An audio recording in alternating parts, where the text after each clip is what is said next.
सोलापूर शहरातील ओढगी रोड येथील क्रोमा शोरूममध्ये 3 दिवसापूर्वी घरफोडी झालेले होते। सदर घरफोडीत ॲपलसारखे महागडे मोबाईल चोरीस गेले होते।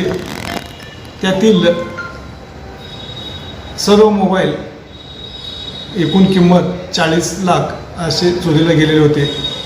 याबाबत पोलीस आयुक्त एम राजकुमार, DCP क्राईम दीपाली काळे मॅडम यांनी गुन्ह्याबाबत सूचना देऊन सर्व क्राईमची पथके कामाला लावली।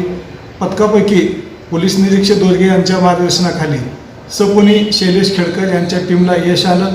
त्यांनी तांत्रिक तपास करून नमूद गुन्ह्यातील आरोपी ताब्यात घेतले। त्याच्याकडून नमूद गुन्ह्यातील एकूण मालमत्तेपैकी 67 मोबाईल 36 लाखाचे मोबाईल हस्तगत केलेले आहेत। आज रोजी त्यास माननीय न्यायालयात हजर केले असता 2 दिवस पोलीस कस्टडी रिमांड मिळालेले आहे। त्याच्याकडून आणखी मोबाईल हस्तगत करण्याचे प्रयत्न चालू आहेत। तसेच नमूद आरोपीवर वेगवेगळ्या राज्यात अनेक गुन्हे दाखल आहेत। घरफोडी, चोरी, मोबाईल शॉपिंग मध्ये चोरी करण्याचे निष्पन्न झालेले आहे।